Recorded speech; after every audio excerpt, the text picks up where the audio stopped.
Hello, kiddies. It's your old pal, the Crypt Keeper.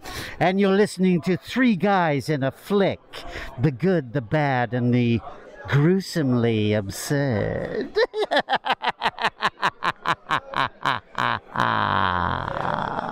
Ladies and gentlemen, please take your seats. The show is about to begin. It hasn't got a name. It's a new system. I wanted us to discover it. No one's ever been down here before. Are you fucking kidding me?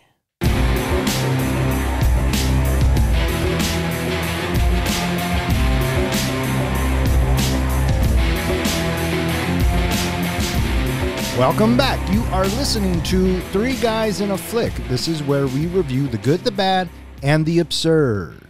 Tonight's episode starts our annual Halloween movie reviews, and tonight we are starting with The Descent. Beware spoilers.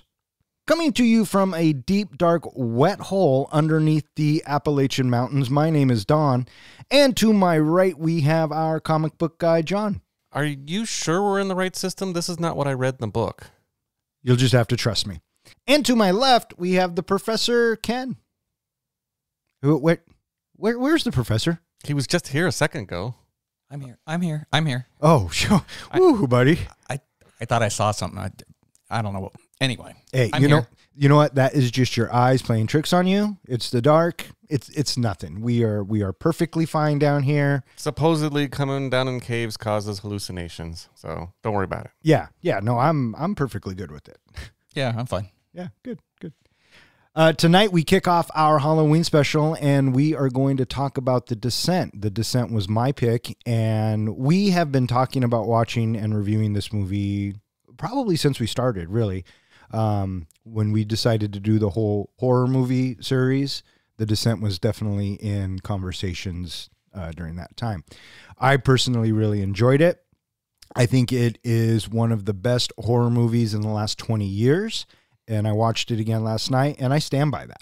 So we're going to get into it. Have you ever seen The Descent, Professor? Yes, I have. Had you ever seen The Descent, good sir? No, this was actually my first time watching it. Oh, good. I cannot wait to get into this. Released on July 8th, 2005, The Descent was directed by Neil Marshall, screenplay by Neil Marshall, and it stars Shauna McDonald, Natalie Mendoza, Alex Reed, Saska Mulder, Nora Jane Noon, Mayanne Buring, and a bunch of other cave dwellers. Actually, only a couple other cave dwellers. The cast is really small. Oh, yeah, very much so. Well, of course. Splunkers. Is that what it's... Splunkers? Is that what it would be called? I don't think... Because it's spelunking, right? Is cave diving? Spelunkers. I thought spelunking was when it deals with water, underwater caves that have water in them, but it might be without water as well. Oh, I don't know. Listeners, if you know, let us know. How about that? How'd this movie do, Don? This movie was made for $3.5 million and brought in $57 million. I was surprised by that $3.5 million, considering the fact that they found it too difficult and too dangerous to film in actual caves, so they built like 21 sets of cave systems that they just reused over and over again. And the cave systems, they looked pretty good. So I'm surprised they got away with that cheap sets. Yeah. They did have to build all of the caves and 21 sets, as you were saying. But if you turned everything to the right, now you had 42 sets. So it makes sense. And it's controlled, and they made it look fantastic. I thought I was in a fucking cave. Yeah, it feels really claustrophobic. Yeah. Professor, you said that you had seen this before. Did you like it? Did I? In general, I don't go for horror movies where people are in anguish and they spend the last part of their life, in complete fear and horror. Nobody gets out alive, that type of thing. That's just not my movie. So I'm going to say, no, you didn't like it. and that's okay. Absolutely. That's why we're talking about it, right? Regarding horror movies, I'm a big fan of horror movies. I love horror movies. I do think that, while I liked this movie, I did find a lot of issues because you've pointed out this before, Don. I tend to overthink things. I also have some experience with dark caves, and so I'm not freaked out by that. And I think one of the things that this movie counted on was to really get at some people's phobias with claustrophobia, with darkness, with things in the dark, things like that. And from my experiences scuba diving through dark caves, things like that, doesn't faze me at all. So really what this movie turned into for me was just a lot of jump scares. Let's talk about this director, Neil Marshall. Does that name ring or has it rung a bell to either of you before? Not at all. He is somebody that was completely off my radar. I learned about him years ago, and I watched one of his movies called Dog Soldiers. Oh, yeah. He did that just before this. Right, and it was good. I liked it. It's he has a very independent style and a vivid imagination, and I like the way he moves his camera. And then he goes along and does The Descent, which obviously I'm a big fan of. And then he does a movie called Doomsday. Does that ring a bell to anybody? You know, all of his other movies, these are B horror movies that never fared well with the audiences. Doomsday is his take on The Road Warrior meets Escape from New York.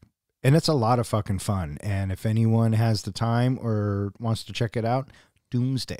It's a great movie.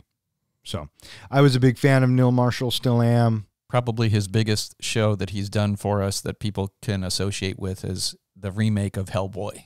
Yes. Yeah, I noticed that he did that too. What was that first one you mentioned that he had done? Dog Soldiers? Yeah. Mm-hmm. Apparently there was a call out in this movie to Dog Soldiers. When they were in the cave, and I think it was Sarah that found the wolf's head. Mm-hmm. That was supposed to be a call out to Dog Soldiers. Yeah. There are actually a lot of call outs in this movie. Oh, wow. Yeah, and we'll get to it. None of which I know. You will after I mention it. You'll go, oh, okay. Okay. I hope. This cast was relatively unknown. I didn't know them from anywhere. Right. And I thought that they all did a great job. I bought the chemistry between all of them. Out of all of the characters, was there one that you liked that stood out? It's kind of hard for me to say. There were different moments when certain characters stuck out to me. Overall, I'm always a big fan of the last woman, the last person. And, our Ripley in this movie was obviously Sarah. Yeah.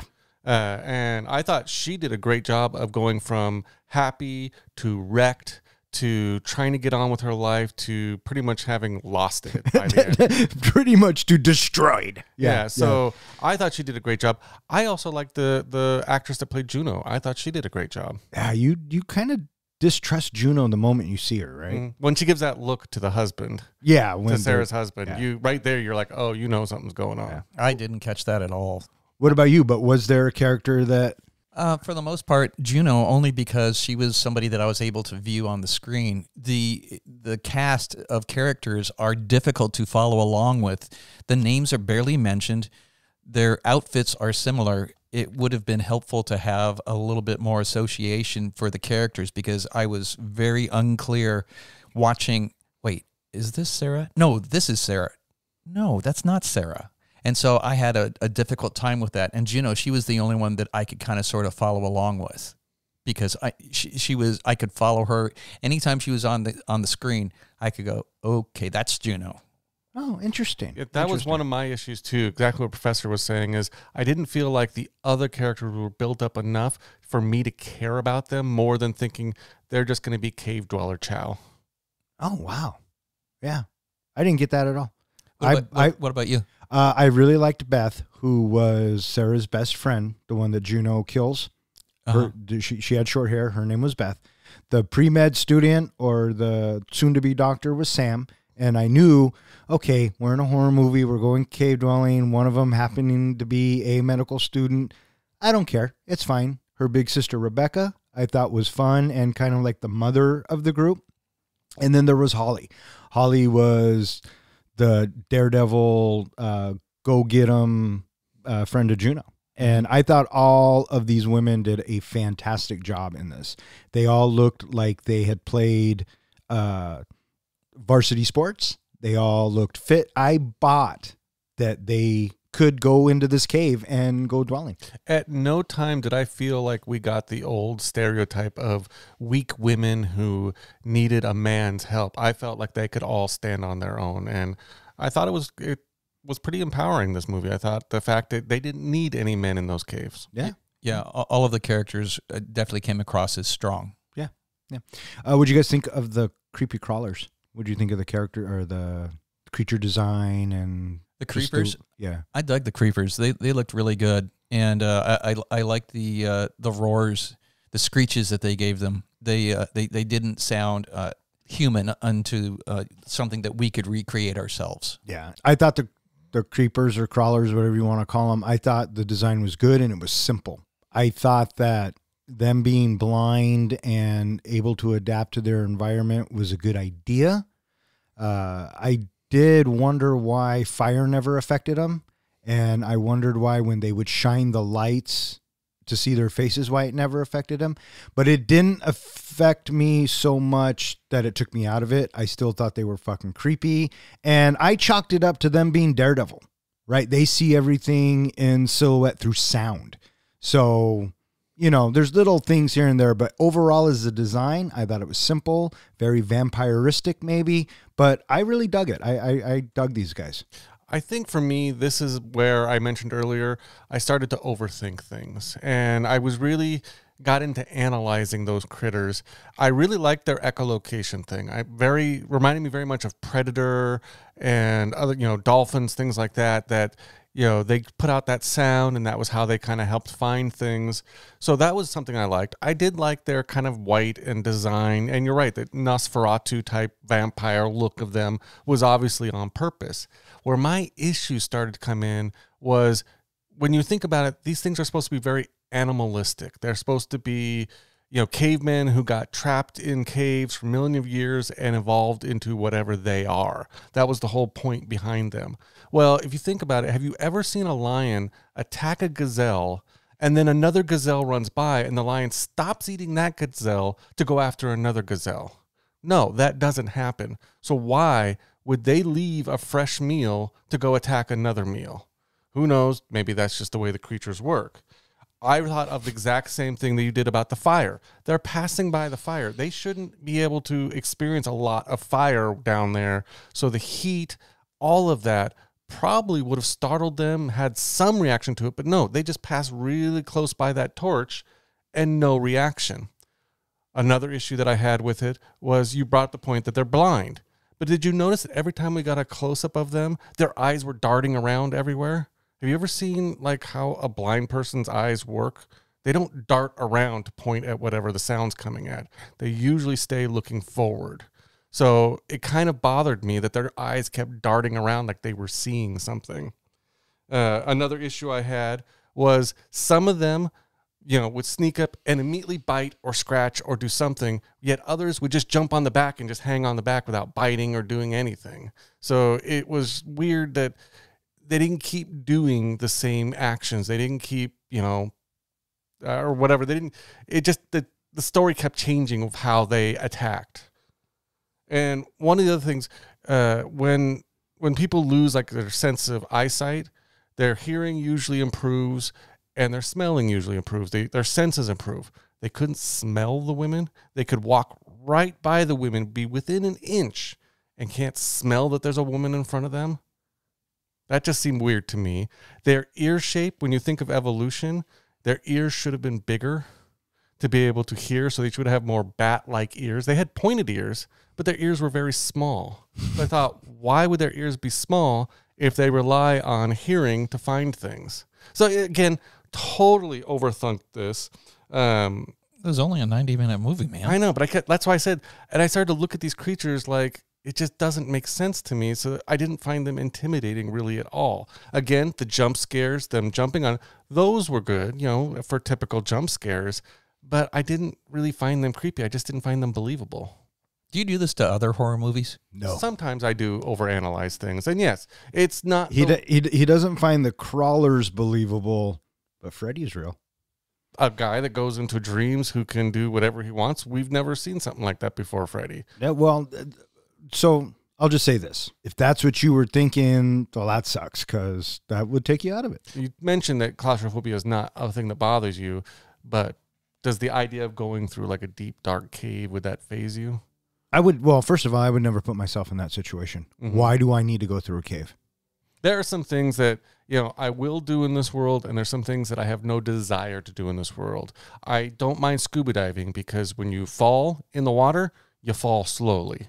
Mountain climbing and going down in the cave system. You don't fall slowly. Exactly. So I have no desire to do those things. What about you, Professor? Would you ever go spelunking or cave diving?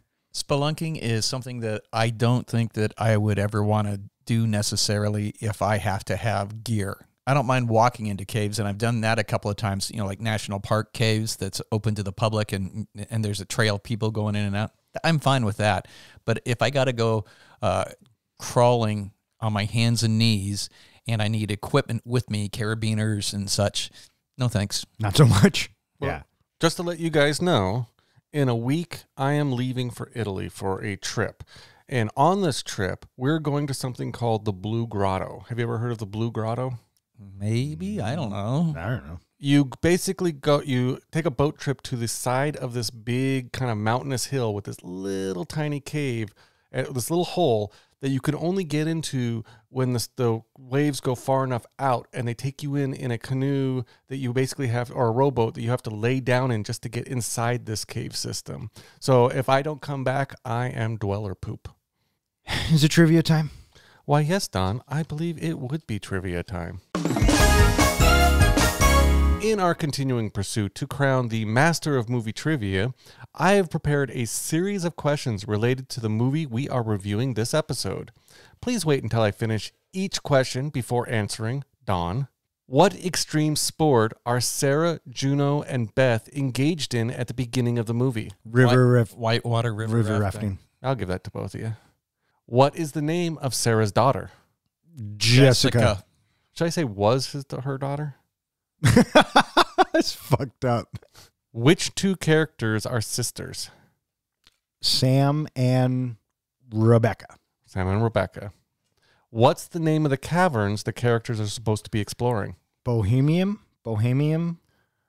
Ballroom caverns? Damn it.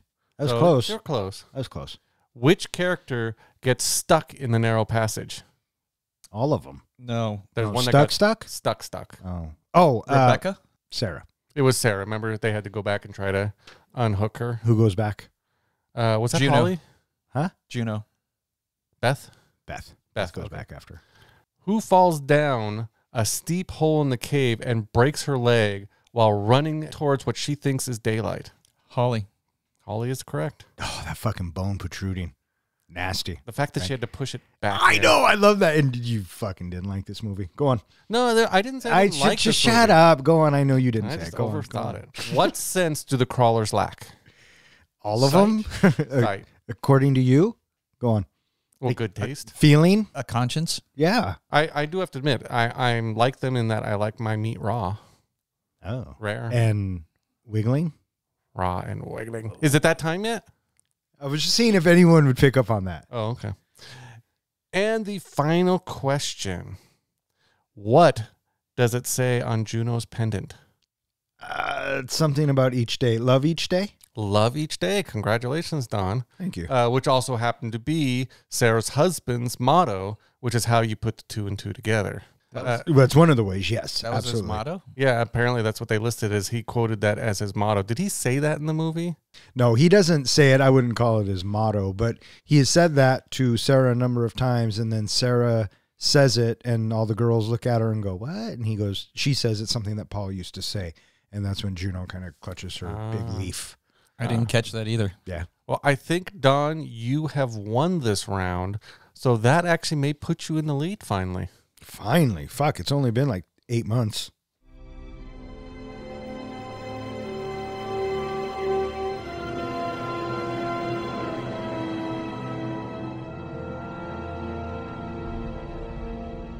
Thrill Seeker friends Sarah, Juno, and Beth go whitewater rafting together. Afterward, Sarah, along with her husband Paul and their daughter Jessica, are involved in a car accident while Paul is distracted. Paul and Jessica are killed, but Sarah survives. 1 year later, Sarah, Juno, and Beth, as well as friends Sam, Rebecca, and newcomer Holly, reunite at a camp in the Appalachian Mountains of North Carolina for a spelunking adventure. The next day, they hike up to a mountain cave entrance and descend. While in the cave, Juno apologizes to Sarah for not being there after the accident, but Sarah is distant. After the group moves through a narrow passage, it collapses behind them, trapping them. After a heated discussion, Juno admits that she has led the group into an unknown cave system instead of the fully explored cave system that they had originally planned to visit, making rescue impossible. She then tells Sarah that this adventure was in hopes of restoring their relationship. So the first thing I noticed, being me, when this film opens, is the lens flare opening of the credits. I thought, oh, this guy likes to use his lens flares. Oh, all right. Yeah, I know. It's just something that I noticed. And then we actually open on Beth, Sarah, and Juno whitewater rafting. Did you know all three of those actually did that? Yeah. Yeah, they wanted to make it look as real as possible, so they got trained up and did it on their own. And that, which I think is fantastic. And have either of you been river raft or white river rafting? Never in my life. No, sir. I can tell you from pretty much the 2 times I've ever gone, that was some pretty nasty rapids. There's a classification system of 1 through 5, 5 being the deadliest, most dangerous rapids. I would say that was between a 4 and a 5, it looked like to me. But that they were going down? That they were going down. Sure. Yeah, they're adrenaline junkies. They go after the thrill. And right away, it's established that they're friends. And we have a husband and a daughter on the sideline. And I guess if you'd never seen this movie at this moment, I'm not sure you know right away it's Sarah's family. But once they land, once they get down to the smooth area, Beth pushes Juno into the water. And then Paul helps Juno out, and then there's that moment. There's a glance, yeah. And did you notice Beth kind of catches it as she's tying the raft? Yeah, I got the feeling that Beth has kind of figured it out a long time ago. And I think throughout the movie as it progresses, I think all of them knew. Mm-hmm. So I never caught it last time. I never caught it this time. One of the things Neil Marshall wanted people to kind of get the vibe from this movie, he cited the films Texas Chainsaw Massacre, The Thing, and Deliverances as influences for his design of this movie. Did you get that from this movie? In hindsight, I can smell that a little. Yeah, I think the Texas Chainsaw Massacre was a little bit of an inspiration. What was the other one? Not Deliverance? Well, The Thing. But I don't know where the Thing came in, but the biggest inspiration he said he had was The Shining. Oh, The Shining. So it was The Shining and Deliverance. And I got the Deliverance feel. All the overheads and them driving on was completely The Shining. Well, I thought the fact of they're being hunted by these things kind of did give me a Texas Chainsaw Massacre in that you don't know what's around the corner. You don't know what's going to reach out and grab you. And, that whole, eating people thing, that gives me the Texas Chainsaw Massacre. Deliverance, obvious with nature is basically a bastard if you treat it wrong, if you go into it wrong. For me, to look back on it, I can see it only because I'm thinking of an extreme feeling of isolation, that you are completely cut off from any type of hope of somebody intervening to aid or assist in any way. Oh, sure. I have talked lots of times about oh fuck moments. I love oh fuck moments. The death scene of the husband and daughter was definitely an oh fuck. And I love the way that a lot of times it's just a big surprise, that it's going to happen. I love how they set it up in this movie that you could see earlier on he was already coasting into the wrong lane. So it wasn't like a drunk driver hit them or anything. This was the husband's fault for coasting into that lane. Yeah, he got distracted, or he was clearly thinking about something else. Or someone else. Whatever. And Sarah says, "What's wrong?" And he says, "Nothing." And as he's talking to her, you're right. He does veer over, and talk about an oh fuck moment. You can see it coming. You don't expect the actual pipes to come through or the bars or whatever they were to come through. And I totally didn't expect the daughter to get it. Yeah, neither did I. When I first saw this movie, that was definitely an oh fuck moment, and a little bit of a jump scare for sure, for sure. But what sells it for me is the camera's pulling up after the accident, and we see the poles out of the windows. If you look real closely, the husband's hands is shaking. I did see his hands he's dying. twitching a little bit. The other thing I noticed was if you looked at the road, there was a lot of blood pooling on the road, and it seemed like it was coming from the back seat. Oh, yeah. Well, little girl was dead. So my thought is, oh, did it get them both? Because that was a lot of blood for just one person in the front seat. Yeah. And then she wakes up in the hospital bed, and she's calling for Jesse. Right. And this is the first of what is going to become dream sequences or hallucinations, depending on where she's at. And she's standing in a hallway. And this scene is always something that I've wanted to do in the school hallway. Have someone running as the lights are going off and they're trying to outrun the darkness.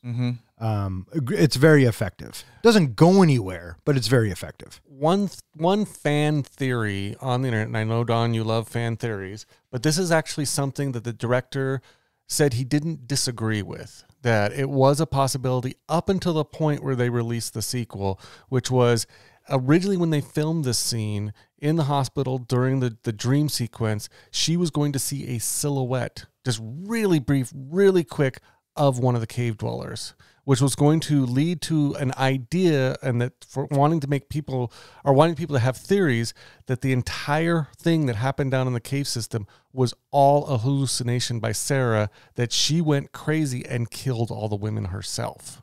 So there was supposed to be that argument in place of, could it have happened, or could it have gone a different way? Especially with the end sequence of her hallucinating Juno in the car. So the whole idea, there was that built-in kind of effect, I think, is what they were originally thinking with that hospital dream sequence. I'm glad they didn't do it. Yeah, I agree. We have, and then we have Sarah going down a busy hallway. All these people going back and forth, walking by, and she's totally losing her shit, and everybody's like, Yeah, you noticed that too? yeah, what the fuck? It didn't. No one even like turned and looked at her. I mean, luckily Beth was there, and she's just breaking down, and you know, for what it is, that moment is heartbreaking. Yes. It is it very much is a traumatic moment, and no one stops to see if she's okay or not. They just keep walking. They don't even turn and look at her. But what they do make a point to show us is Juno. Juno is clearly upset because Paul's dead, and so she just leaves. We cut to black, and then the lens flare descent comes in. So that was all an opening.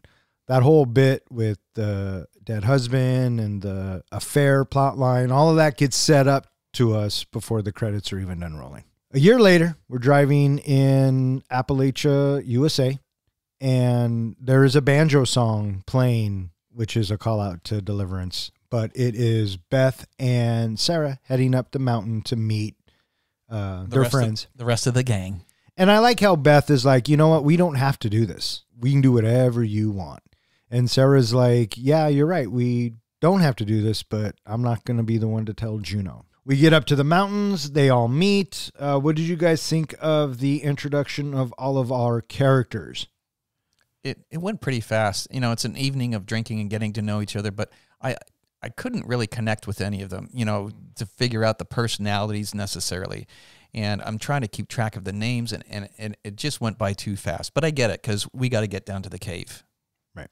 Yeah, I feel the exact same way the professor does. The only three I even found any connection with was Sarah, Juno, and Beth. The other ones I couldn't connect with, and then I just kind of, I think, came up with my head of, don't get to, you know, like them too much, because they're all probably going to be gone soon. Oh, interesting. What about you? I liked all of them. I got the relationship between Beth and Sarah, and then Juno's kind of the wild card. The two sisters, it didn't bother me, or I didn't really care about their relationship with the other group. I knew that them being sisters were going to come into play somehow, and I thought I bought them as sisters. And when I met Holly, I thought, typical thrill junkie, probably going to be the first one to die, blah, blah, blah. But they made an impression that I started to care about all of them. One impression that I got at this point, because again, overthinking these movies, looking at these different characters, trying to think about the roles that they're going to play in the movie. When we are first introduced to Holly and the way she is, and she's a little bit combative in kind of a humorous type way, I thought for sure this is the one that's going to fuck them all over somehow. She's the one who's either going to abandon them, screw them over, steal some stuff, and go off on her own. I don't know. I did not like Holly. So the next morning, they get up and they all go to what they think is the Bonham Bohemian Caves Something like cave that. system. But Yeah, and the trip out there, it's definitely letting us know that they're out in bumfucked Egypt. that's right. And it's a big just hole in the ground. I Yeah. feel like anybody could just wander and fall right into that thing. How did Juno know where this place was? That was my thought too. Is they said this is the first time anybody's been in this. Who found it? Where did it come from? I got a better question. If we've been told for the past couple of minutes that this Bonham camp or cave thing was for tourists, this didn't look touristy. That was again my thought too. Right? This No. didn't, and only one of them brings it up. It's Rebecca, one of the sisters. She's like, this doesn't look right. Are you sure we're going? Yeah, You're taking us where you're taking us? Well, it doesn't match what she read in the book. Right. Yeah. that in conjunction with, if they're all spelunkers, if they are, then they should all be visibly aware of the lack of shit that's left by other people. There's no garbage, there's no other equipment, there's no human presence that somebody's already been there, and nobody brought that up. No. Yeah, it's like, huh? Okay. Well, whatever. They go down the hole, and You said hole. now Deep, dark, wet hole. moist hole. You know, yeah, I was going to say, well, now he likes it. And they start going through, and Sarah finds, like, I don't know, carved in handprints or something on the rock. It looked like a bloody It looked like handprint. blood, right? I'm thinking to myself, fucking red flag Yeah. right away, right? But that's just me in a horror movie. Mm-hmm. And actually, the first red flag was like we just got done talking about. This isn't the right fucking cave. So anyways, they go in and they start exploring, and this film does a good job of setting up how we're going to be fed the story from here on out. Tight caves, dark shots. We're going to use flares, flashlights, or torches as they call them, or the camera infrared The headlamps. and the headlamps to be our key light from here on out. And The other thing that we also get is Sarah begins to experience what was that, right. right? Those start trickling in now. Well, one of the things that's also brought up is Juno goes through all the things to watch out for. And one of the things she mentions is hallucinations. Rebecca does. Oh, was it Rebecca that went through that? Well, she mentions hallucinations. So we're kind of given the idea, especially when you said Sarah kind of starts noticing some things of, oh, well, maybe she's just having these hallucinations. They're giving us a justifying reason for the group not to believe her. Yeah, exactly. Yeah. And she doesn't reveal it necessarily because it begins with, Sarah, jerking her head around with, what was that sound? It's not anybody else. It's just Sarah. When they're going through the tight hole, they all kind of get through, and then Sarah starts coming through and she gets stuck. And she starts to panic, but Beth notices this and goes back for her. And then they hear rumbling. But before we leave this tunnel, I'd like to point out that they had a really great little moment in there where they are crawling through and they have to turn onto their backs to keep their head above the water, right? They have to get onto their backs and they crawl through this little puddle of water. Can you imagine doing that? No. I mean, First of all, I'm not even in that fucking cave. it's just like somebody decides, I can fit in here. And I'm going to go ahead and push myself through here, and then hopefully it'll get better. And hopefully I'll dry off, right? Because now you're fucking wet. And it's a dank, Moist. damp, dark cave. Oh, no. You're wet, not just moist. Did you catch, I think it was either when Juno or Holly or one of them was going through, there was actually some rumbling early on to give us an indication of, when the final person gets through, if they even make it through, this shit's collapsing. Yeah. They were teeing that up for us. A fun little moment about crawling through the water part. That was actually a bathtub that they put into the set. And so they built the set around the bathtub. Awesome. I love this set. It looked real to me. Yeah, it did. It looked you're really thinking, good. How the fuck do you film that? Right. Maybe I'm, again, overanalyzing, but I felt like this whole thing was a metaphor for them to be birthed, basically. They're going through the birth canal into this new world that they're entering. Okay. Yeah, I don't even know how to address that. I don't even know how that gets into your head. I want to say you read that somewhere, but if that's what you really thought, the women did nickname that sequence the vagina. Yeah, well, okay, there you go. The avalanche happens 35 minutes into the movie. And when that avalanche happens, I see it's 35 minutes into the movie. It's like, here we go. Yeah, it's kind of almost the start to the shit, because before we can really get into the shit, we got to have a moment, come to Jesus moment with Juno. So they're trapped, and they're not initially freaking out because they've set a flight plan, they've read the books, there's 3 exits, and they're like, right, Juno? There's 3 exits. Beth says, yeah, there are in the cave we should have been in. And then it comes to realization. Nobody knows that they're down in this cave. Plus, there's no resources to help them find their way out. Holy shit. What the fuck? One thing I did appreciate right away was they gave us one of the 2 ways of what you're supposed to do in a situation like that.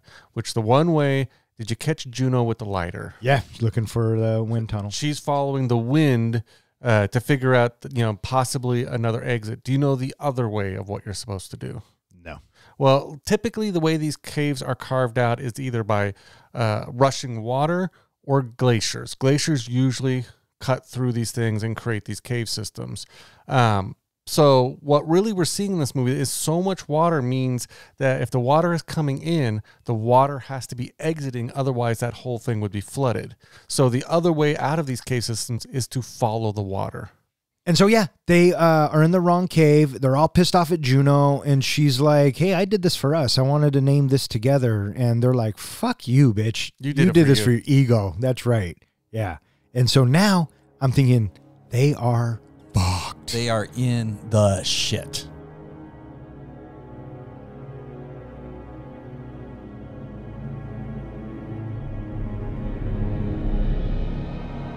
As the group presses forward with hopes of finding an exit, they discover aged climbing equipment and a cave painting that suggests an exit. Holly, thinking she sees sunlight, runs ahead but falls down a hole and breaks her leg. As the others help Holly, Sarah wanders off and observes a pale, humanoid creature drinking at a pool before it scampers away. Later, the group comes across a den of animal bones and is suddenly attacked by a creature known as a crawler. Holly is killed when the crawler attacks and bites through her throat. Sarah runs and falls down a hole where she is knocked unconscious. Juno, trying to prevent Holly's body from being dragged away, kills a crawler with her pickaxe, but then, startled and in shock, accidentally strikes Beth through the neck. Beth collapses with Juno's pendant in her hand and begs Juno not to leave her, but a traumatized Juno flees. Sarah awakens to find herself in a den of human and animal carcasses, witnessing Holly's body being mauled and eaten by crawlers. Juno discovers cave markings from previous explorers that point to a specific path through the caves. Juno locates Sam and Rebecca. Sam has deduced that the crawlers are blind and rely on sound to hunt. Juno tells them about the markings, but she will not leave without Sarah.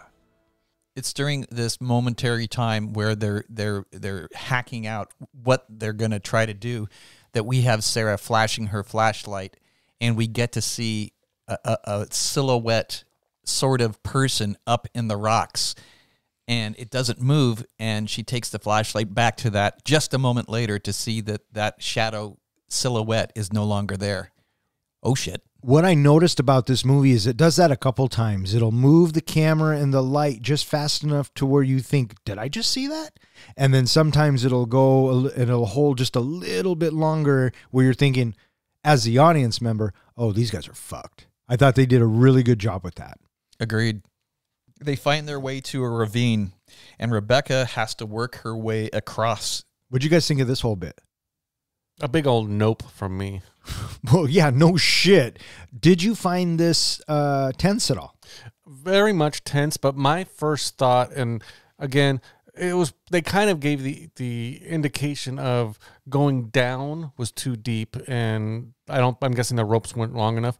But again, for me, follow the water. I was thinking maybe if they got down far enough, they would find where the water is heading out. They had no idea, and they didn't have the supplies because we should have mentioned that the rope bag got left behind in the avalanche. Yeah. So she pretty much cliffhangers it, you know. I thought it was a very wonderfully tense scene. And the other thing that helps sell it is how much under duress she is to put each one of these pieces. What are those called? Those little graboid things. They're clamps or anyway, some shit. Yeah. But, she is seriously working hard at it, and it's not taken lightly. Yeah, and she is fucking agonizing over it. But she felt like she was probably the most qualified to do it, so she took the lead. And as she's doing this, impressively, by the way, she notices another piece of climbing equipment that has to have been hundreds of years old. And it had been there a long fucking time. Long fucking time, because it looks nothing like what they're using today. What was more stressful, Rebecca putting those up and getting the rope all attached, or Juno taking them all down? The whole fucking scene was stressful for me. I did find this whole thing really moving. Because as Rebecca gets across, she has to use that old piece of equipment. And I'm thinking to myself, it's probably not a good idea. But she gets across, and then I'm waiting for the other shoe to drop. I'm waiting for a crawler to come out from behind her or attack her there or something, right? But they do it not slow. It's a really good pace. They string up the rope. The other girls go across. And then Juno, like you were saying, she has to come across, but she's thinking, we're going to need all the equipment we have if we're going to make it out of here. So she free climbs back and collects all the shit. But naturally, the last one breaks because it's the old piece of equipment. And we had to see that coming. So that breaks, she falls, they pull her up. But did you see what it did to Rebecca's hands? Wicked The rope burn, yeah. Wicked. At this point, the girls find the cave drawings, and we have a very brief moment of relief where we can kind of sort of catch our breath for a moment. And not only relief, but a very brief moment of hope. Very brief. We're also given the indication of an idea of where these dwellers may have come from, that they were cave people at one time. Holly foolishly rushes ahead because she thinks she sees daylight. Was that just a reflection off of something? What yeah, was it's the reflection off the rock, I think it's what it is. It's phosphorus. Phosphorus. Yeah. Okay. And it was at this point of the movie, even when I first saw it for the first time, I just went, oh, come on. I seriously doubt she would be flying through a fucking cave system. That was my thought reckless. of the fact that she was running. Yeah, and then it was stupid reckless, and maybe that's the character, but I just kind of rolled my eyes a little bit because you play dumb game, you win dumb prizes, right? So running through a cave, guess what? You're going to fucking fall. I got the impression that we are supposed to take from this is that she pretends to be a badass, that she pretends to be brave, but at this moment we get to see the real her, which is chicken shit, and she just wants to get out. Yeah, maybe. But either way, she runs and she falls down a hole, or she's starting to fall down the hole, but we get the hole. Juno saves her at the last second, which I thought was a nice touch. But Juno loses her grip, she falls, and then you hear the snap. Ugh. That's a wicked break. I was waiting for her to say, or someone to say, game over, dude. No, I don't think any of them were in any type of joking attitude at all. So they go down to Holly and they see the bone protruding, and the only way to fix it is Sam says she's got to put it back into place. Mm-hmm. Got to set it. Fuck that. This movie has already given me the creeps. I'm all fucking stressed out because of the tension. It's close quarters, and we haven't even seen a fucking monster yet. My first thought from this scene, and then thinking back to the cut on the hand, was, oh, these creatures are going to come after blood. They're going to smell the blood on both of these women and instantly be drawn to them. And that was what was going to bring all these creatures. At this time, we have the leg being set, but then Sarah, she hears something else again, and it almost sounds like a laugh. And she decides to go and investigate off on her own. And this is her head fucking with her, right? Because potentially, because it sounds like her daughter's laugh, mm-hmm. but her daughter's dead. So, and then we have a reveal as she approaches us, the camera, and we see something in the foreground that's interrupting the shot. And the interrupting of the shot, what is that? Is it water or something? And then the reveal, we have the little creeper sitting there drinking some water. And that's the first time we really see it. Yep. And it takes off. Skitters off And Juno comes, or Beth comes and says, "What are you doing? We got to go." And Sarah's like, "I fucking saw something." And immediately she is dismissed. Yeah. Your eyes are playing tricks on you. It's hallucination. Yeah, blah, blah, blah, blah. So they make their way down the cave. I think they also, during this time, isn't that when she finds like an old helmet? And so we see another tidbit of evidence that somebody else has been down here, but it's been a very, very long time. Nobody believes Sarah, though. No, why would you? Yeah. Right? Who could possibly be down here? It's not like we're in a horror movie. Maybe they could help us, though. Well, that's right. And then they start screaming for help. One of the things that I read was that the director said the movie title had two meanings. One, the descent into the cave system, and two, the descent into madness. So again, you kind of get that inclination of, is it real or is it all in Sarah's head? I've never once thought it was in Sarah's head. Okay. Not once. I took this movie as these 6 women going on an adventure, and shit just goes wrong. But did you get the impression of something the director wanted you to get, which was all of the women are basically losing their shit at this point? I mean, they're all starting to snap. Well, how could they not be? They are under incredible pressure. Yeah, of course they are. What I didn't see was Sarah being as fucked up as she was because of the opening, but that does play into the descent into madness for sure. We get a reveal of a whole shit ton of bones. And they're starting to really freak out now. Because that's a lot of bones. That's right. And then Did you notice that a lot of them were animal bones? Yeah. I didn't notice. Which they I don't think it was at this point, but they gave the indication later that these creatures have gone to the surface to hunt animals and bring them down into the cave system. Another reason why there must be an exit somewhere. So whilst in this room of bones, they go to the infrared vision, and this is probably one of the scariest scenes at the time when you first watch it. It's the reveal where you see the camera sweeps left, there's nothing there, and then when we come back right, the creature is right behind one of the women and attacks, and then all hell breaks loose. Is that where it kills Holly? Yeah. Well, they go after Holly because she's incapacitated. Takes a big old chomp out of her neck, shoulder area. Yeah. And what I did notice is that's the first place that they bite, like an animal would. Mm-hmm. So during all of this, Juno is fighting to not let them take Holly. Rebecca and Sam take off. Sarah falls down a fucking hole again. Another thing that we have revealed is we watch one of the creatures crawling across the roof of the cave, and I'm like, holy fuck, they're on the roof. Oh, yeah. Oh, shit. Well, these fuckers were creepy. Well, that's one of the things, again, looking at the way the creatures were designed, if you look closely at their fingers, they had these kind of claws that looked like they were good for climbing onto things and, hanging onto the ceilings of the caves. Yeah, they tell us that they've evolved and adapted for cave life. Yeah. And so they separate, and the girls are not sure which tunnel that they want to flee down. But, holy shit. Why are you separating like this? I guess because they're freaked out beyond all imagination. And it's a rule of horror movies. You have to separate the pack. And so the crawlers manage to pull Holly away, but Juno's fighting with a couple of them, and she's just going to town, right? She's taking care of business. Juno is a badass. Yes. Right? And then... But the tug of war, oh my gosh. Oh, I know. Kind of gruesome? Yeah. A little bit, right?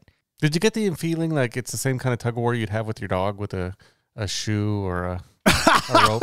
Yes. Like maybe they were having fun, like as a game. Yes, that's exactly what I was thinking. I try to tug a steak away from a dog. And so Juno is attacked by a second creeper onto her back, which means she has to let go of Holly. And she manages to fend that off. Doesn't she spike it in the head or something with the pickaxe? Yeah, she spikes a lot of things in the head with the pickaxe. But now she's in full berserk mode. Berserk mode, right? Mm-hmm. And the camera, we cut to the point of view of someone walking up to Juno. Well, not walking, but something is approaching Juno. Right behind her. They turn around and she fucking nails Beth right through the throat. That I would have thought was an oh fuck moment as well. It was definitely an oh fuck moment. And my also first thought was, while it was tragic, while it was horrible, I didn't blame Juno. I didn't feel No, like, it was a complete fucking accident. yeah, and I kept thinking, this does not make Juno a bad person in that, yeah, it was an accident. I guess what made Juno the bad person was leaving her behind. Oh, That's exactly what it was. heartbreaking. But this moment in the movie for me, soul crushing. Absolutely soul crushing. But I kept thinking, what would I do in that situation? You got someone who's bleeding from the neck, who's not going to last much longer. You can't carry her out. What do you do? You take your pickaxe, you go up, you hold them, you say, I'm sorry, Yeah. and you finish it. Okay. And then you move on and try That'd to survive. just be so tough. Oh my God. And it gets we worse. get to later, Sarah yeah. has to fucking do it. Yeah. So, yeah. So Juno, she backs into the darkness, and we see Beth holding her hand out, pleading, Don't leave me. Oh, absolutely But soul you crushing. knew when she grabbed that pendant that pendant was coming back. Oh, yeah. Yeah. And so Juno escapes. Sarah has fallen and hit in her head, and she is hallucinating. And we get the birthday cake with the candles. And so we have Sam and Becca. They're separated, and they're apparently deciding to continue on their own. They're sisters. They're looking out for each other. They are of the mindset, and I don't know if they ever say this, but they are of the mindset that if they get out, they can go get help. Mm-hmm. Right. And that's the thinking behind that. And there's that bit when they're laying on the ledge and they're holding each other and the creeper and the crawlers come in. Scary. Yes. But it kind of goes back to kind of what we were saying. How come you couldn't smell them? How come you didn't do this? But I think that at this point in the movie, I don't care, because as it's crawling along and the fear in these women's eyes or in their face, and they're trying to breathe, and you're asking yourself, what the fuck would I be doing in this situation? I thought it was very suspenseful and it was very tense. This, for me, if I was in that situation, would be a good test to see if the creatures could smell urine. Well, there you go, Mr. Pisser the Pants. Or the deuce. Oh, Yeah. absolutely.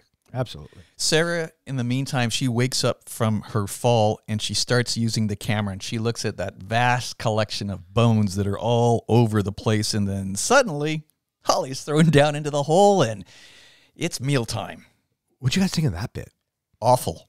I thought it was masterfully shown to us. Yeah. Horrific scene, Yes. Horrific situation, but the way Neil Marshall tells it to us, he tells it to us via very quick glimpses of the creatures and Holly's body. Very, very, very brief, but mostly through the sound design and through Sarah's expressions. Yes. And it fucking works and it sells. Yes, because we don't need to look at that for very long. Because we know what's happening. And Sarah tells us what we are supposed to not be seeing. Right. I felt it was, for me, it was very animalistic. It was how you would expect animals to be feeding and grazing, and how, it would probably be very hard in Africa or whatever to watch a lion eat a gazelle and have all those lions attack.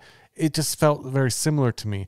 One thing I thought was interesting is with the design of these creatures, with these crawlers, the women, the actresses, never got to see what the design was going to look like until they first saw it during filming. So their reactions, their screams, all that were very legitimate, to the point where when they first saw it, they all screamed like crazy and ran off the set. Laughing because it was a good scare. Yeah. I think every horror movie should do that. And Exactly. a lot of horror movies do that, so it's not uncommon. Yeah. We also have another shot that happens that is startling, and we have Sarah looking through the camera, looking at the screen, and then all of a sudden there's a creeper right there taking up the entire frame. It's inches away from the camera. And it's his mouth. So you see the tongue and the teeth, and Weird drool. I could only imagine what that fucking smells like. Are you fucking kidding me? Nasty. Ugh.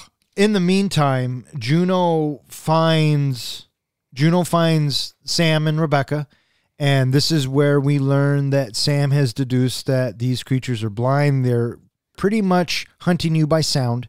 And then Juno tells him, there has been people down here because I've seen the markings on how to get out. There's the arrows on the wall. There's another thing that happens during this time where before Juno reconnects with the other two, she's on her own and she is flashing her light, and we see her staring at one of the creatures, and then he's there for just a few moments, and then he scampers off. And then at that point, we watch Juno. She's on offense. She decides that she's on offense. She's got her pickaxe, and she takes off in the direction of that critter. So Sarah is in this room of bones, and she just watched Holly get devoured, and then she kind of moves her way along, and then she finds a canteen, and it has some oil in it, and she decides to make a torch, and she uses some of Holly's old clothes, and she even apologizes to Holly as she's ripping it. I thought that was an interesting bit. But now we have fire, and you would think that fire would be the be-all, end-all weapon as it has been in history. These guys aren't really affected by fire. No. But anyways, she has a torch.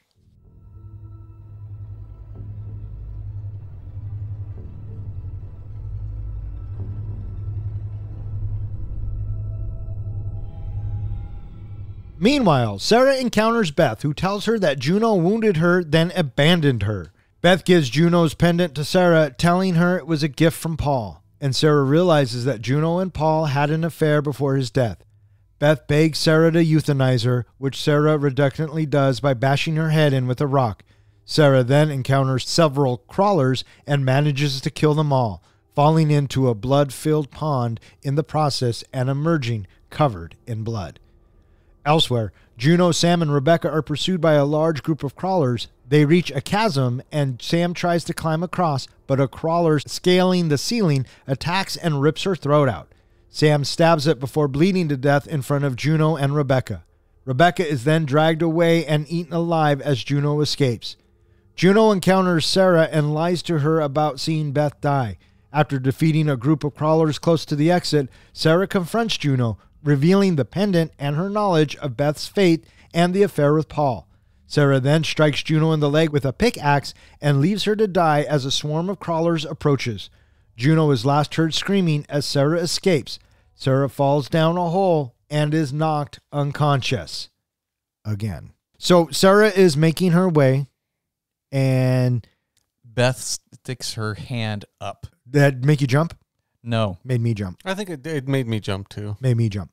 And talk about even more soul crushing. Well, my first thought was she got pickaxed right through the center of her throat. She is talking pretty well for someone who has had an axe go through the back of her neck and through the front.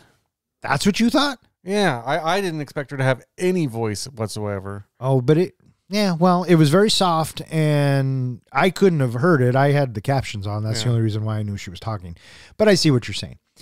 So imagine you're walking through, first of all, you're in hell, right? Mm-hmm. And then you see your best friend with a hole in her fucking throat and tells you that your other friend did this to her and then left her. Oh, and was stooping your husband at the same time. What the fuck more can Sarah endure? Yeah, how much more shit can you heap upon somebody? Beth told her when Sarah got stuck, Beth told her, you have already experienced the worst thing anybody has ever experienced or could ever experience, and you've come out on top. So this is nothing, right? It felt like at that moment, that's when God said, hold my beer. And then Beth looks at her and she says, you can't leave me like this.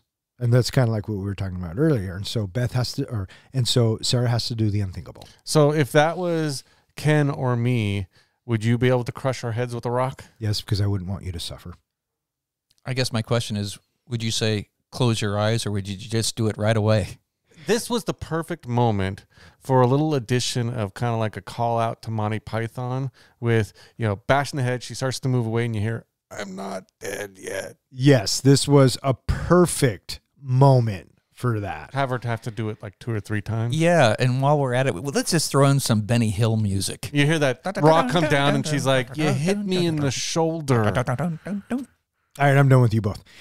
She kills Beth. She moves along, and then she falls into this big pool of blood. She has a creeper jump onto her back. Which I didn't catch at first, but did you notice that was a young creeper? That was like a little boy that jumped on her back. Had boobs. No, that the was first Mom. one. What happened was she then kills the little youngling. She whips it off her back and she uses her boot to stomp its head. Oh, right. And then Mom comes for revenge. Gotcha. That's Yep, when yep. you get to see the one with the boobs. Right. And so she falls into this big thing of blood. Mm-hmm. It's an iconic shot, is her coming up from the blood. You knew it was coming. Of course you did. I mean, you don't set up a shot like that without taking that shot. And so I appreciate the little crispiness at the top to show that the blood has coagulated a little bit. So it wasn't just like a pool of, like watery blood. Yeah, it was chunky blood. Yeah, there's meniscus along the top. Yeah. Right. And while this is happening, Sam, Juno, and Rebecca are being pursued by a bunch of crawlers, but they reach this chasm. And Sam gets there first because she takes off, and Rebecca and Juno are still kind of fighting off the fuckers. And I knew this was going to happen. She tries to do what Rebecca and Juno does, free climb to put in the clamp and then hang there. And you can see that her hands are just fucked up because she even acknowledges she doesn't have gloves. But you knew there was going to be a crawler, and you knew it was going to happen. And you knew it was going to be as soon as Juno and Rebecca get to the cliff and they're like, turn around, come back, turn around, come back. And then having to watch your sister die right in front of you. This wasn't the only one, but this scene gave me huge Alien vibes of when the light turns and it's on the wall, or it's right above you, or it's right in front of you. That big startle effect just seemed like a call out to Alien. And then another shows up and starts dragging Becca. And this... And since we're talking about call outs to other movies, when Rebecca gets gutted and eaten right here, very much a callback to Day of the Dead. And then Juno escapes and starts fighting. And so now she jumps off the ledge down into the water. That's right. And then when she gets down in the water, there's that crawler that Sarah had stabbed. Right. And it's still alive. Juno manages to dispatch of that one. But now we are just down to Sarah and Juno that are alive. Yeah, and Juno starts making her way up. And as she's climbing up, Sarah finds her and pulls her in. Right. I got to say, at this point, Sarah, she is looking fabulous. Badass. And she's definitely a survivor. She's our Ripley. Absolutely, yeah. And so the two are there, and Sarah's like, where are all the others? And Juno's like, they're dead. And Sarah's like, what about Beth? And Juno's like, she died. She didn't make it, yeah. You were there when she died. And because remember, Sarah knows. Mm-hmm. Sarah knows the truth.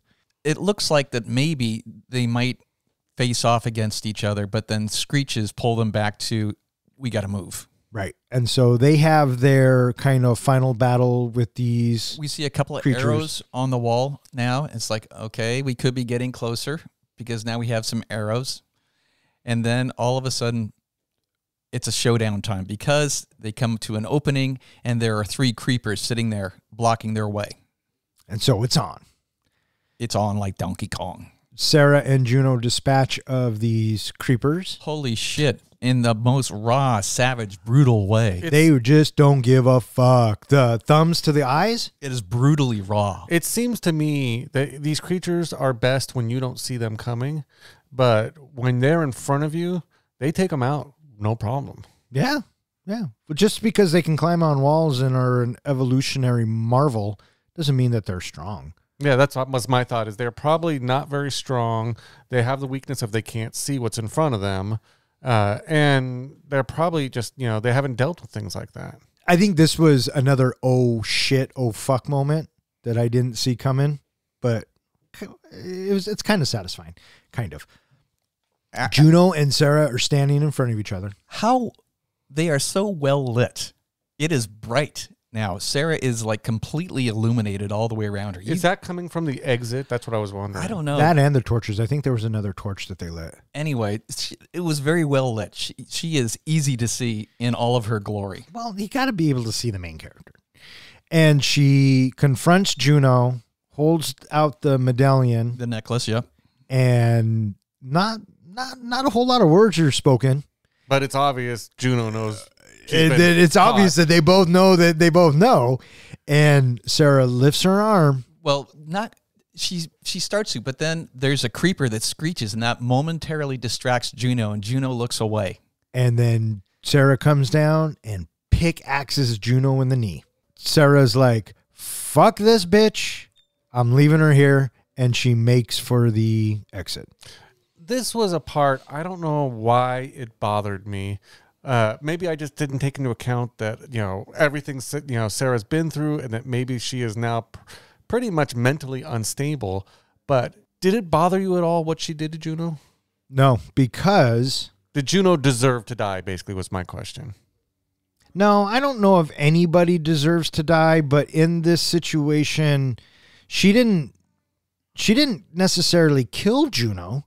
She just left her more difficult to get out. She left her in the same position that she left Beth. Exactly. Just as Juno left Beth to die, Sarah leaves Juno to die. And that's all that was.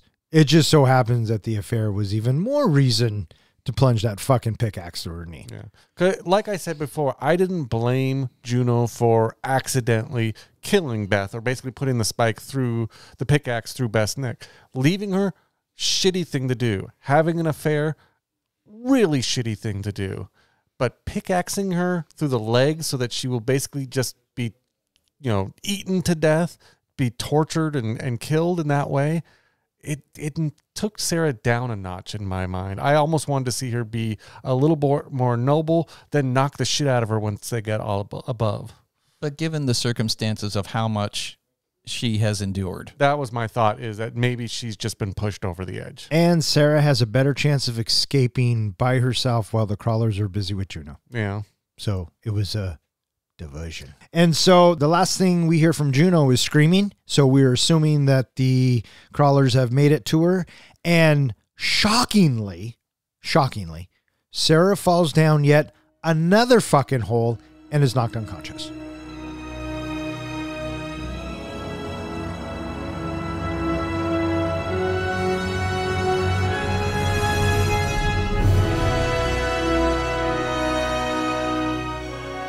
When Sarah awakens, she sees sunlight and clambers up a slope covered in bones to escape the cave. After exhaustedly running to the car, she speeds out of the woods before she pulls over to the side of the road. Breaking down in tears, after a truck passes, she vomits out her window. When she sits up, she hallucinates a bloodied Juno sitting next to her and screams. Roll credits. I have heard that this movie has a different UK original ending. And I think, Ken, you said you watched that version? Yep. What was in that version? The original version has Sarah screaming, and then she is startled awake after she screams with a screech. And we are back in the cave. And we are suddenly realizing that she never escaped the cave. She has a hallucination of Jessica presenting her with a birthday cake. Camera starts frame right Jessica. Camera pans to the left, and Sarah is frozen, just staring at the cake. The camera pans back. As the camera backs up, back in right frame, Jessica is not there, and the birthday cake with the candles is actually her torch that is slowly going out. The camera continues to back away, and she stays frozen in the cave, and we hear the closing sound of screeches getting louder. And the movie ends there. What did you think of that ending, Don? I like that ending better. Me too. Why did they not use that ending? Because Americans are uptight and they thought it would be too depressing for them. So, there you go. So, Sarah's climbing out, and in our U.S. ending, she makes it out of the cave. She runs down, she gets into the car, she leaves, she throws up, she sees Juno, she screams, and we cut to black. As far as this U.S. ending, what did you guys think of this ending? Yeah. My first thought, and again, I know I'm wrong on this, but she was driving like a bat out of hell, and I'm thinking, what does she think that's after her at this point? She's gotten in the car. She's driving away. Does she think that the critters have jumped into the other cars and are following her? I chalk that up to adrenaline, bud. Adrenaline? That's what I was. Fuck yeah! You want to get out of there and get away from that area as fast as humanly fucking possible. I also thought when that truck was coming that, oh my God, is she going to die just like her husband and daughter did? Oh, yeah. No, I didn't think about I was that. wondering if she was just going to be taken out by the truck. I was thinking about how in the world does she end up surfacing so close to her own vehicle? Well, she runs for a little bit. Yes, but relatively speaking, they were all over the place. It was pretty handy that it was close to her vehicle. Yeah, well. Speaking of the ending as well, that whole shit ton mountain of bones going up, that was a really interesting shot where we have her climbing from left frame to right frame, and we see that it's a long 45-degree angle hill of bones to that ray of light. Pretty cool looking. Yeah. Little pet peeve, though, of mine was the, it's several times we see spines of, carcasses. But, there's cartilage in between, the discs, which means that cartilage should have been gone long ago, which means that the bones should just be a pile. It's not going to be a spine. Yeah. Maybe it was from yesterday. Maybe. Right? But there was a bunch. Maybe it was Rebecca's spine. We don't know. Who knows? But it's all part of her hallucination, I guess. That's right. And her thinking that she gets out of the fucking She cave. gets even with Juno, and she makes it out alive. Yeah. So there you go. So going back to these creatures and the designs of the creatures, did they remind you of anyone in specific? Professor? What, you mean like Gollum? Oh, fuck. Walked right into that one, didn't I? And now it's time for John's Precious Moment. This is the point in our podcast where I compare the movie that we are currently reviewing to the greatest movie series ever made, Lord of the Rings. So let's start with Sarah. Sarah's my pick for Frodo. She's the one on the journey to rebuild her life after losing her husband and daughter. Samwise, in my impression, would be Juno, at least at first, if Sam was boinking Frodo's husband.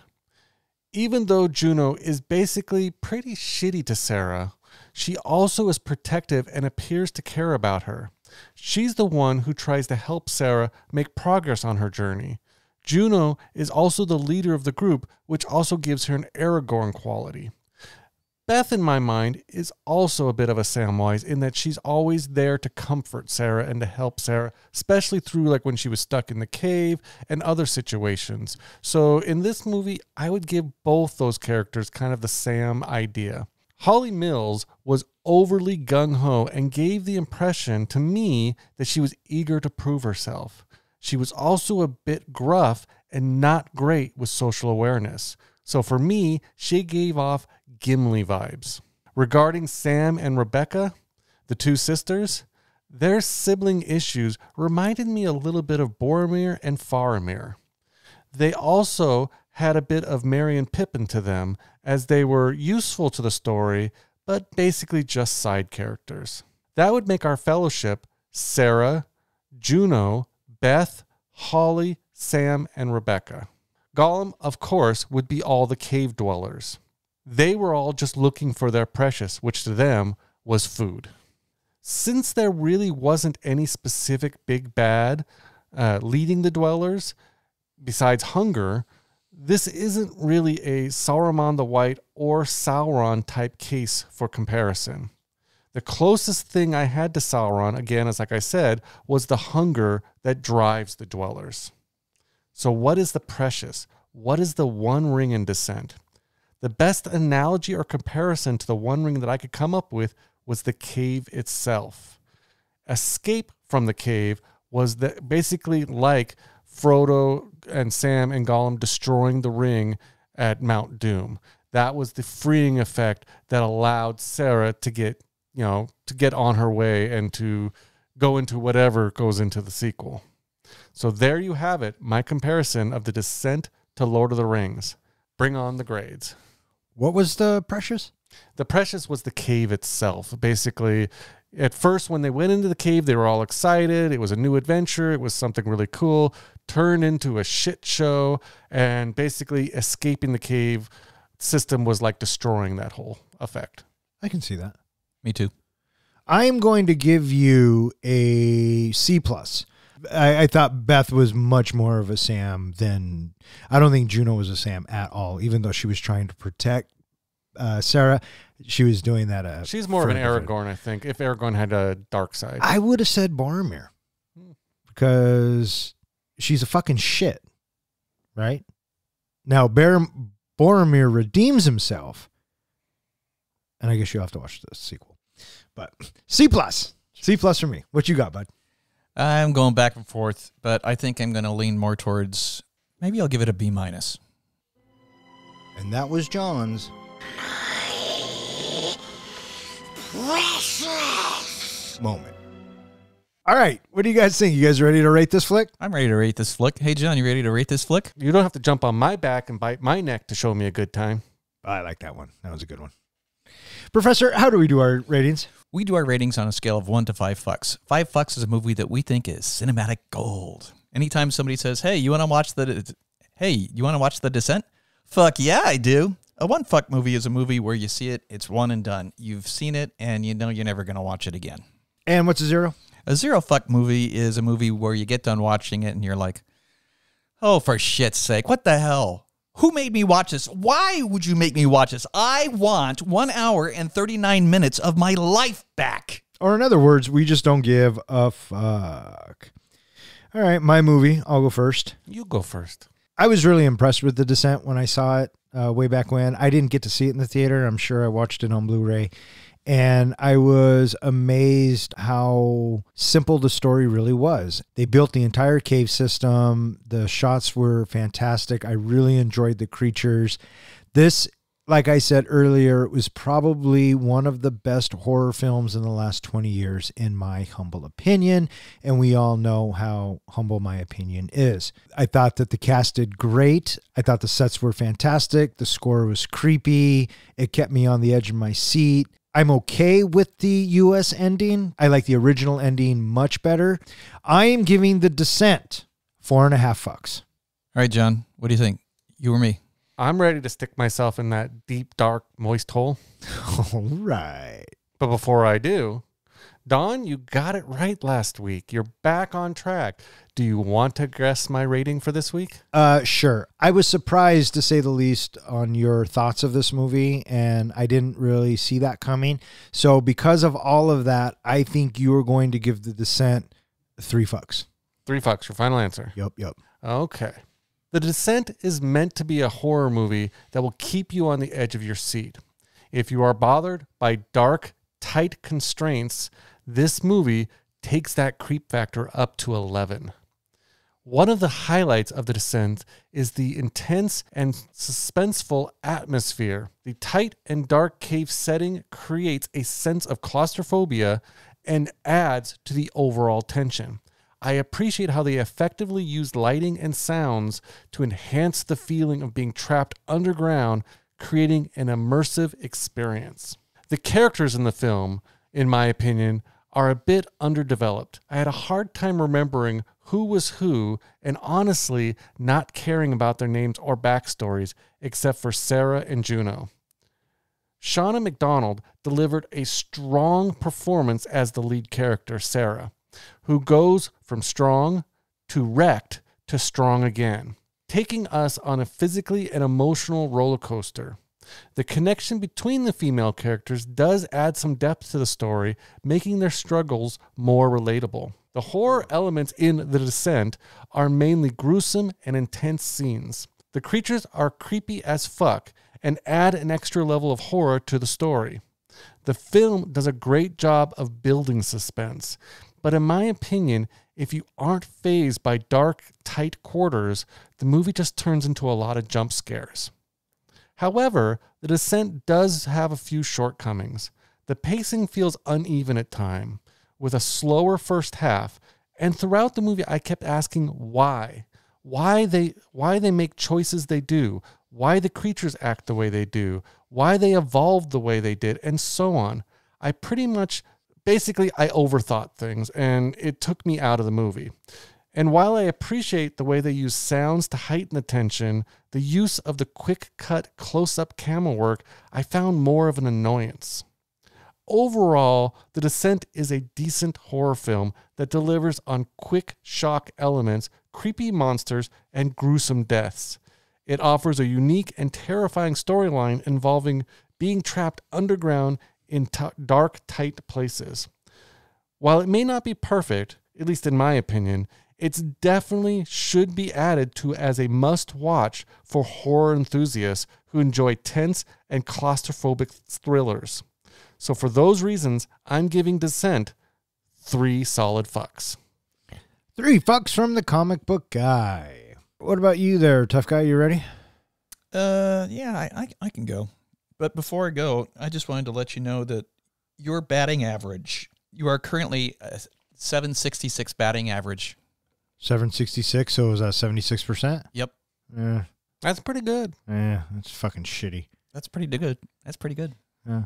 I don't know. I wanted to be in the 80s or 90s, but you know me. Is that better or worse than the Broncos winning average? Oh, you can just fuck right off. Go, dickhead. Now I'm in a bad mood. Watching The Descent the other day, I found myself thinking that this movie holds up. It's every bit as tense and intense as I remembered it from the first time around watching it. So this was only the second time I'd seen it. And I got to say that it is one heck of a thrilling roller coaster ride into hell, because this movie just ratchets up. Oh, shit. Oh, shit. Oh, fuck. There are definitely some jaw-dropping moments, and I have respect for this movie because it does that. But as I said earlier, I'm not a fan in general of horror movies. It is not what I seek out to watch. However, I do think that this movie is quite effective, and the creepy crawlers, yeah, they scare the fuck out of me. Watching them scurry across the top of the cave. We have a couple of shots where they're just in frame and they're there, but they don't do anything. There's one shot in particular where the girls are walking through a narrow opening, and then the camera pans up and we see that there's one on the top of the ceiling just above her that could have easily dropped on her, but didn't. And so, this movie is just wonderfully intense in that way. The characters are a bit of a disappointment because, as I said earlier, they are difficult to follow. I am unable to clearly discern who's who in several of the second act of the movie. They don't necessarily spring out as, oh, that's Beth. Oh, that's Holly. Not so much. The only one that stuck out to me was Juno. And even then, I had a difficult time. Which one's Sarah?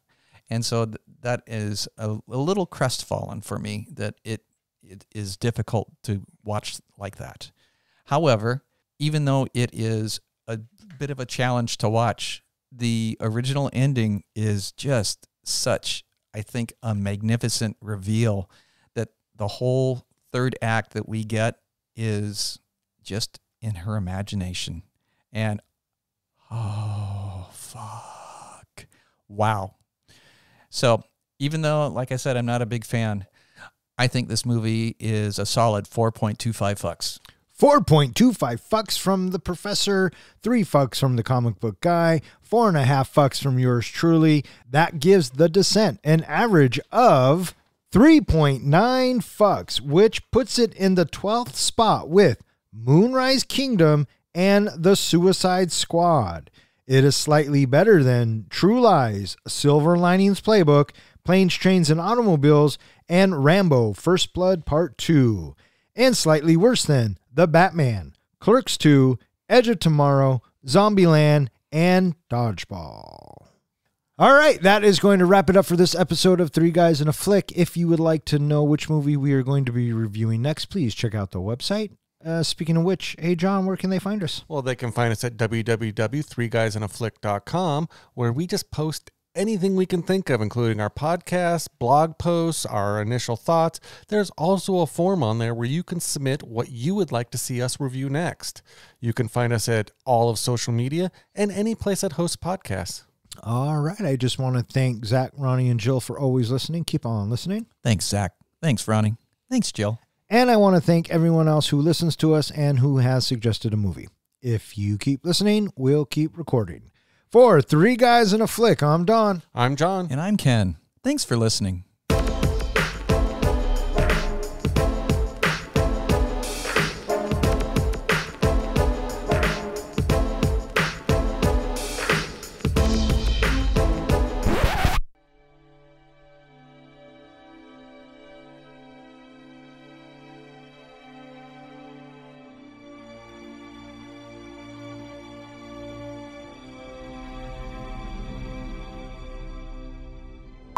got a couple to work with. Yeah, because you give me a fucking couple of fuckings. Yeah, Are you fucking kidding me?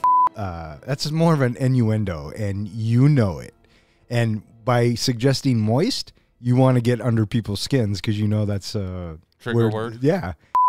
I personally don't give a fuck. Moist is moist. When I think moist, I don't think... I cake. do, but the second thing I think of is cake. Duncan Hines. Right. That's where I'm at. Oh, real quick, sidetrack. The Descent 2, Sarah has to go back like Ripley.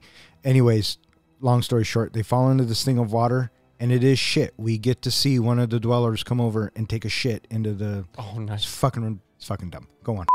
What is that sound? He said jerking. Right. And is this where we're going to be? he said Very D. much, yeah. Down in a deep, dark, wet hole. Moist hole. You like moist better than wet? I like moist better than wet. Okay. As I was saying, Let me close this door or anything. Are they what are they doing? Well, you got the door open, and I think you got your son in his room talking. Is his door open? yes, I don't know. You want to go check on that? It's ajar. Logan, close your door. Man, that is one crazy story. How you go down into a Down. mountain. Going down. Maybe I'll give it a B minus. Yeah, I already played the music. You can't. Sorry, John. B minus. No, you can't. I already played the fucking music. All right, what do you got? You got one? This one was a little hard. Well, I kept going back to, did you hear what kind of was the code name or whatever the production name for this movie? No, what was it? Chicks with Picks. So I almost thought that was a good one. That is kind of a chicks with pricks. Yeah. That's probably a better one. Not The- picks, but pricks. The only thing else I came up with is the debauchery. The debauchery. Yeah, that's not really. We should go to the king of porn names. We should. So, hey, Professor, do you got one for the Descent? No. I don't know. That one's kind of a rough one. Listeners, if you got a good porn name for the Descent, let us know. Thank you for listening to Three Guys in a Flick. Be sure to join us in the deep, dark, moist hole of movie reviews. I kind of like that. Yeah, it has a ring to it. No, it doesn't. Can I say moist one more time? Go ahead. Moist. Does that bring you happiness? All right, fuck up. Good night.